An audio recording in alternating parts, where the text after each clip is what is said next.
Bueno, y estamos en comunicación en esta nueva jornada con Daniel Olesker. Daniel, ¿cómo estás? ¿Qué tal? Hola, ¿nos escuchás bien tú? Sí, ¿tú? Ah, bien, ¿Qué? bien. Ahora sí. Bueno, perfecto.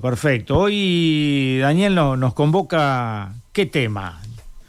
Bueno, hoy vamos a hablar sobre la deuda pública en Uruguay.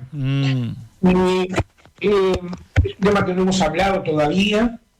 Es un tema que es importante por dos perspectivas. Hoy lo que voy a hacer es describir una información de la deuda, pero después lo vamos a retomar porque la deuda es importante desde dos perspectivas. Desde la perspectiva del estado de situación financiero del país y desde la perspectiva de qué margen de maniobra tiene el país, ya no hoy, sino el año que viene, en un nuevo gobierno, para, además de lo fiscal, que también hablaremos en otro momento, generar políticas públicas para revertir algunos de los problemas que tiene el país, ¿no?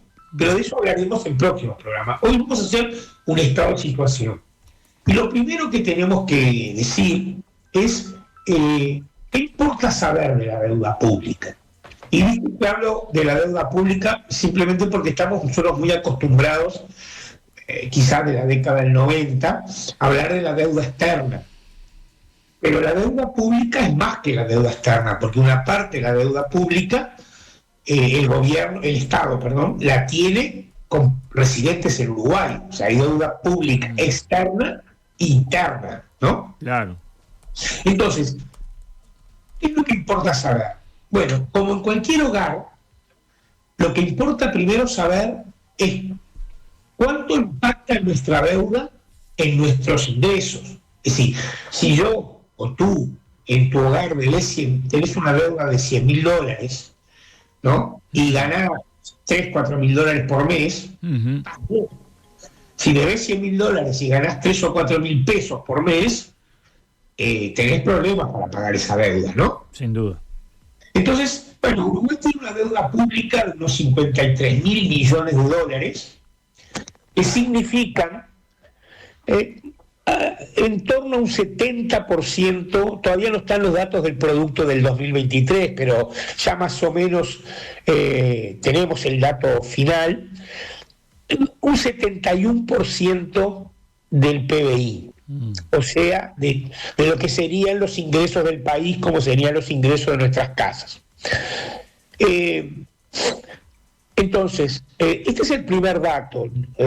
Y este primer dato nos muestra que es una deuda, después la vamos a analizar más detalladamente, sustentable, digamos, ¿no? Para que los oyentes tengan una idea, cuando el Frente asumió el gobierno, la deuda era 101% del PBI.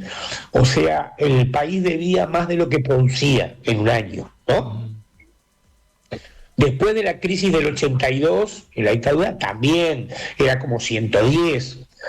Cuando el Frente dejó el gobierno, era el 61%. O sea, es verdad que estamos 10 puntos encima, pero podemos asumir que es una deuda que se ha mantenido con cierto grado de sustentabilidad, sobre todo pensando que el mayor impacto sobre el PBI fue en el 2020, cuando la producción cayó y la deuda aumentó, fruto de la situación crítica del 2020, ¿no? Entonces, ese es el primer dato. La deuda está en el orden del 71% del producto y probablemente termine este periodo más o menos así, quizás un poco menos, porque el PBI del 24 está previsto que va a aumentar un 3%. El segundo dato, esto es la deuda bruta, esto es lo que debe el país. El segundo dato es la deuda neta, o sea, cuánto debe el país en relación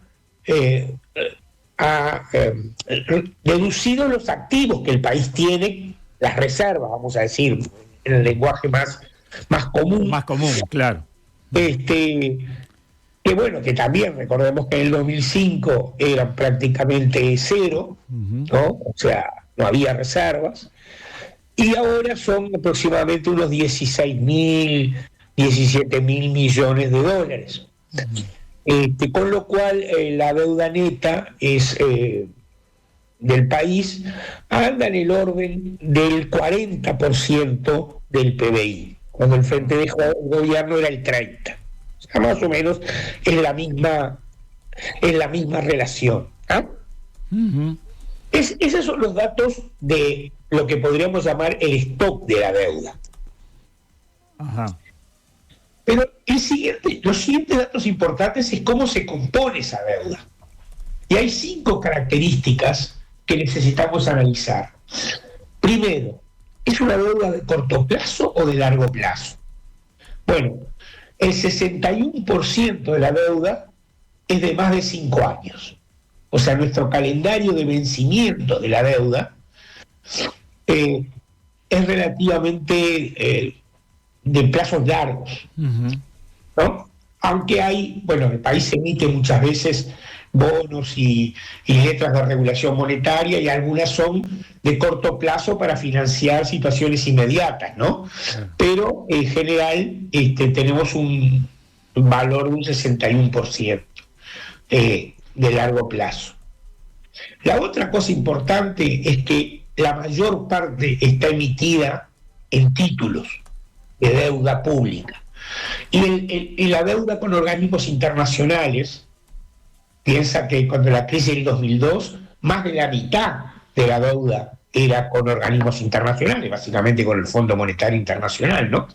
El Frente Amplio reestructuró eso, llegó a cero la deuda con el Fondo Monetario Internacional. Hoy no es cero, hay deuda con organismos internacionales, pero el 81% de la deuda es financiera, vamos a decir, con títulos públicos, digamos, ¿no? La tercera es en qué moneda está emitida, porque con la discusión esta del atraso cambiario, tener, como se tenía en el 2002, una deuda muy nominada en dólares, cualquier movimiento cambiario te mueve mucho. Bueno, el Frente hizo una estrategia de pasar a moneda nacional, y hoy el 58% de la deuda, o sea, más de la mitad, está nominada en moneda nacional. La cuarta característica es si son residentes uruguayos o extranjeros, y ahí más o menos es mitad y mitad. Otra vez, en la crisis del 2002 había un gran peso de los no residentes, de los extranjeros, y hoy es más o menos mitad y mitad. Y la última característica, que también en el 2002 era muy, muy dolosa, y el Frente la reformuló y esto se ha mantenido, es si la tasa de interés es fija o variable. Esto los oyentes lo saben. Si yo voy a un banco y firmo un crédito a tasa variable, no sé que hoy voy a pagar X pesos, pero quizás la tasa de interés sube y pago más. Bueno, también puedo bajar y pago menos, ¿no? Es menos probable. Menos probable. Bueno, Uruguay tiene 85% de su deuda a tasa fija. Entonces eso se llama el perfil de la deuda, ¿no? O sea, cómo está compuesta la deuda.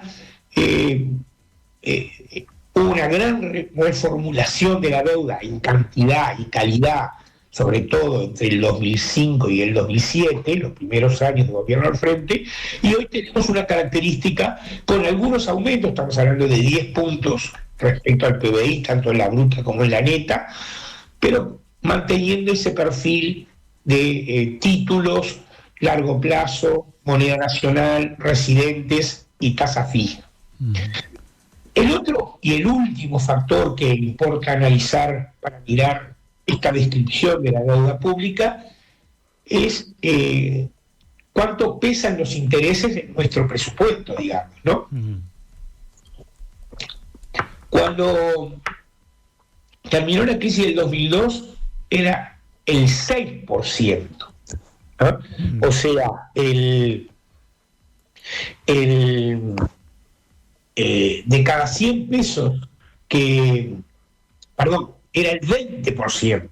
De cada 100 pesos que el presupuesto tenía, 20 se iban en deuda. Eso era como 6 puntos del PBI. Pero fruto de esta política de refinanciación de deuda, de generación de tasas fijas que se hicieron, sobre todo, repito, entre el 5 y el 7, pero se mantuvo a lo largo de los años siguientes. Hoy es aproximadamente un 9, un 10%, pongámosle para redondear, del presupuesto, o un 2,8% del Producto Bruto Interno. O sea, cada 100 pesos, 10 se van en intereses. Es una cifra importante, porque cuando uno genera ingresos fiscales, son más o menos unos 1.300, 1.400 millones de dólares, un poquito menos del 10, es el 9. Pero es una cifra importante, pero es una cifra que se ha reducido y que fundamentalmente se ha utilizado la emisión de deuda para financiar el déficit fiscal, el tema sobre el que hablaremos próximamente, para tener la idea global del resultado financiero del Estado. Pero bueno, esto era un poco lo que yo quería comentar, sobre todo porque es verdad que la deuda, si la medimos en plata, pasó de unos 37.000 millones de dólares en el 19 a 53.000. Pero también hay que tener en cuenta que estas variables han permitido, muestran que es un endeudamiento que está dentro de los niveles soportables para una economía con un perfil de deuda soportable, todo ello provocado por una estrategia de deuda pública realizada, repito, en los primeros 2-3 años de los gobiernos del frente y mantenida todo el resto de los 15 años, y que hasta ahora en ese perfil se ha mantenido, y que nos permite, de esto voy a hablar bastante en detalle cuando empecemos a hablar ya no tanto de la coyuntura, sino de qué hacer frente a estas coyunturas económicas, nos permite ser optimistas en cuanto a la capacidad del país de dar respuesta a problemas. Ustedes podrían decir, los oyentes podrían decir, bueno, con este nivel de endeudamiento que creció en estos niveles, se podrían haber hecho más cosas desde el punto de vista social.